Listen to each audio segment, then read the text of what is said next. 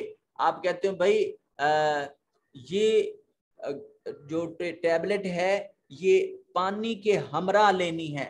ماں کا مطلب ہوتا ہے ہمراہ، ساتھ، کم تمہارے. ولا تکونوا اور تم نہ ہو جانا، اولا پہلے سے ہی، کافر چھپانے والے، بھی اس کے ساتھ. اور اس کتاب پر ایمان لاؤ، اس وحی پر ایمان لاؤ جو میں نے اپنے رسول صلی اللہ علیہ وآلہ وسلم، تاجدار کائنات صلی اللہ علیہ وسلم پر جو کتاب، جو وحی اتاری ہے. حالانکہ یہ اس کی اصلاً تصدیق کرتی ہے. یہ سے مراد قرآن مجید اصلاً تصدیق کرتی ہے، مطلب یہ قرآن مجید سابقہ کتب سماویہ کی تصدیق کرنے والا ہے. یہ اس بات کی طرف واضح اشارہ ہے کہ قرآن مجید میں سابقہ تمام کتب کا تذکرہ اس میں موجود ہے، اور یہ ان کی تصدیق کرتا ہے کس انداز میں کہ وہ منزل من اللہ ہیں، کہ وہ سابقہ کتب سماویہ اللہ کی جانب سے نزول کرتا تھی، اللہ نے ان کو اتارا تھا. ہاں وہاں اس زمانے کے لوگوں نے اس میں تحرف اور تبدل کر دیا، اس میں اپنی مرضی کے مطابق تبدیلی کر دی، اور ان کتابوں کو بدل کر پھر وہ کہتے تھے کہ یہ تو اللہ کی جانب سے لکھا ہوا ہے، اور لوگ اس پر بلیو کرنے لگ جاتے تھے. مگر شریعت محمدی کو اس تناظر میں دیکھیں تو یہاں وہی رسالت مآب صلی اللہ علیہ وآلہ وسلم کا تحفظ وہ خود اللہ کریم نے اپنے ذمہ کرم پر لیا ہوا ہے.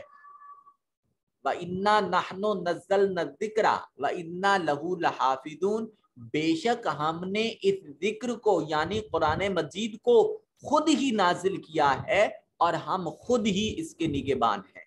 تو قرآن مجید وہ عظیم کتاب ہے جس کا تحفظ اور جس کی حفاظت کی ذمہ داری وہ پروردگار عالم کی ذات اقدس پر ہے، جبکہ کتب سماویہ ما قابلہ جو حضور سے پہلے آسمان سے کتابیں نازل ہوئی تھیں وہ تحرف اور تبدل کا شکار ہو گئیں، جس کی وجہ سے وہ قابل عمل نہ رہیں اور شریعت ان کی بدل گئی. پھر نئے نبی کو اللہ کریم دنیا میں مبعوث فرماتے، اور وہ نئی شریعت اور جو نیا انقلاب ہوتا تھا وہ اس کے ساتھ دنیا میں نزول فرمایا کرتے. وَلَا تَشْتَرُوا اور تم نہ، اشترا یشتری کا مطلب ہوتا ہے فروخت کرنا، اور تم نہ بیچو بے آیاتی میری آیتوں کو، سمنن، سمن کہتے ہیں دولت کو، قلیلاً تھوڑی دولت کے بدلے میں تم میری آیتوں کو نہ بیچو. وَإِيَّايَ فَاتَّقُونَ اور خاص تم مجھ ہی سے ڈرو. یہ ابھی جو میں نے آپ سے عرض کیا ہے کہ وہ سابقہ کتب سماویہ کو لوگ اپنی مرضی سے بدل دیتے تھے، یہ دراصل اسی طرف اشارہ کیا جا رہا ہے کہ ان لوگوں کے زوال کا سبب، جتنے زوال کے اسباب تھے ان میں سے ایک سبب یہ بھی تھا کہ وہ اپنی مرضی کے مطابق وہ جو کتاب ہدایت اللہ کی طرف سے موجود ہوتی تھی اس کے احکام کو بدل دیتے تھے، اور آنے والا جو سائل ہوتا تھا اس کی مرضی کے مطابق فتویٰ لے کر دیتے تھے، اور اس سے پھر اس نام پر وہ پیسے وصول کرتے تھے. اللہ نے اس سارے پروسیس کو یہ ارشاد فرمایا کہ تم اس طرح تحرف و تبدل کے بعد جو مسائل کا استنباط کرتے ہو، استدلال کرتے ہو، اور لوگوں کو ہدایت کے وہ طریقہ کار لکھ کر دیتے ہو جو وحی الہی سے مطابقت نہیں رکھتے، تو یہ سارا عمل گویا اس طرح ہے جس طرح تم میری آیتوں کی خرید و فروخت کر رہے، تجارت کر رہے، اور تھوڑے سمن دنیاوی ساز و سامان کے بدلے میں تم میری آیتوں کو بیچ رہے ہو. وَإِيَّايَ فَاتَّقُونَ اور تم مجھ ہی سے ڈرتے رہو. اس معاملے میں تمہیں مجھ سے تقوی اختیار کرنے کی ضرورت ہے. وَلَا تَلْبِسُوا الْحَقَّ اور لا کا مطلب ہوتا ہے نہ یا نہیں، تلبسو لباسا یلبسو کا مطلب ہوتا ہے ملا دینا، امیزش کر دینا حق کو، اور تم نہ ملاؤ حق کو بالباطل باطل کے ساتھ، وَتَكْتُمُ الْحَقَّ اور تم نہ چھپاؤ کاتما یکتم کا مطلب ہوتا ہے چھپانا، الحق حق کو، وَأَنْتُمْ تَعْلَمُونَ وَأَنْتُمْ اور تم تعلمون عالمہ یعلم علم سے ہے اور تم جانتے ہو، اور حق کی آمیزش باطل کے ساتھ نہ کرو اور نہ ہی حق کو جان بوجھ کر چھپاؤ۔ جب حق بات کا علم ہو تو پھر اس وقت اس کو چھپانا نہیں، اس کو ظاہر کرنا ہے۔ یہ دراصل یہاں بارگاہ رسالت مآب صلی اللہ علیہ وآلہ وسلم کی شان کا ایک پہلو ہے، قرآن مجید کی حقانیت کا ایک پہلو ہے کہ سابقہ کتب سماویہ میں یہ بات تحریر تھی کہ ایک نبی آخر الزمان حضرت محمد مصطفیٰ صلی اللہ علیہ وسلم تشریف لائیں گے، اور ان کی کتاب جو ہے سابقہ کتب کی تصدیق کرنے والی ہوگی، اور وہ ایسی عظیم ہستی ہوں گی جو رسالت اور نبوت کا دروازہ بند کر دیں گے، اور وہاں ان کے دست اقدس پر اللہ رب ذوالجلال اپنے دین کو تکمیل تک پہنچا دیں گے۔ اب یہ بات یہودی اور عیسائی اور دیگر جو صاحب کتب لوگ تھے وہ یہ بات جانتے تھے۔ اب جب تاجدار کائنات تشریف لائے تو وہ حسد کے مارے کہ یہ کام ہمارے انبیاء کرام کے ساتھ کیوں نہیں ہوا یا ہمارے خاندانوں میں کیوں نہیں ہوا، تو وہ مارے حسد کے بجائے حق جاننے بوجھنے کے چاہیے تو یہ تھا کہ وہ بارگاہ رسالت میں حاضر ہوتے اور حلقہ بگوش اسلام ہوتے، مگر الٹا چور کوتوال کو ڈانٹے، انہوں نے دین اسلام کی مخالفت شروع کر دی۔ اللہ کریم نے فرمایا کہ تم حق جاننے کے باوجود ان کو چھپاؤ گے تو یہ تمہارے لیے پسپائی کا سبب ہوگا۔ وَأَقِيمُوا الصَّلَاةَ اقام یقیم اور تم قائم کرو الصلاۃ نماز کو، وآتوا الزکاۃ اور ادا کرو زکوٰۃ کو، ورکعوا اور تم رکوع کرو، راکع یرکع اور رکوع کرنا، مع الراکعین رکوع کرنے والوں کے ساتھ۔ یہاں یہ جملہ نماز با جماعت کا حکم دے رہا ہے۔ اس جملے سے نماز با جماعت ادا کرنا اور جماعت فرائض کے لیے یہ وجوب پر دلالت کر رہا ہے، کیونکہ فعل امر کا صیغہ ہے، ورکعوا تم رکوع کرو۔ تو جب شریعت مطہرہ میں کسی حکم کو فعل امر کے صیغہ کے ساتھ فعل امر کی فارم میں کسی حکم کو ثابت کیا جائے تو وہ وجوب یا فرض کی حیثیت رکھتا ہے۔ وَأَقِیمُوا اور نماز قائم کرنے سے مراد کیا ہے، یہ ہم سورہ البقرہ کی ابتدائی آیات میں پڑھ چکے تھے کہ اقامہ یقیموں کا مطلب یہ ہوتا ہے کہ تعدید الارکان اس سے مراد ہوتی ہے کہ ہر رکن کو بڑے خشوع و خضوع اور آرام کے ساتھ جب ہم نے قیام کرنا ہے تو ہماری ہڈیوں کی ترتیب اور جوڑوں کی ترتیب فزیکلی جو ہے جب وہ درست ہو جائے تو اس کے بعد ہم اس قیام میں موجود جو ہم نے الفاظ ادا کرنے ہیں اس کے بعد ان کی تلاوت کی جائے۔ اسی طرح ہم نے سجدے میں جانا ہے تو ایسا نہیں ہے کہ ہم سیدھے کھڑے ہیں اور سجدے تک پہنچتے ہوئے ہم 3 مرتبہ سبحان ربی الاعلیٰ کہہ کے ختم کر لیتے ہیں، سجدے کا تو نام ہوتا ہے، تو ایسے میں تسبیح ادا نہیں ہوتی۔ تعدیل ارکان یہ ہے کہ ہم پراپر انداز میں زمین پر اپنے گھٹنے لگائیں، اپنے پاؤں کے انگوٹھے لگائیں، اور خواتین جو ہیں یہ زمین پر اپنے جسم کو بچھا کر سجدہ کریں گی، زمین سے جسم کا کوئی حصہ ان کا علیحدہ نہیں ہوگا، اور جو مرد حضرات ہیں وہ اپنے پاؤں کے انگوٹھے زمین پر لگائیں گے، اپنے گھٹنے جو ہیں وہ زمین پر ٹیک لیں گے، اپنے ہاتھوں کی ہتھیلیاں زمین پر ٹیک لیں گے، اپنے ناک کو زمین پر ٹچ کریں گے، اور پیشانی زمین پر لگانے کے بعد جب ہماری فزیک کے تمام جوڑ اور جوائنٹس یہ درست ہو جائیں، حرکت منقطع ہو جائے، اس کے بعد حکم ہے کہ سبحان ربی الاعلیٰ اب 3 مرتبہ تسبیح جو ہے یہ ادا کی جائے۔ اب اس کو تعدیل ارکان کا نام دیا جائے گا، اور جہاں کہیں قرآن مجید میں اقیم الصلاۃ یا اقام الصلاۃ کا تذکرہ ہے وہاں نماز کو اس کے جملہ حقوق کے ساتھ ادا کرنے کا حکم دیا گیا ہے۔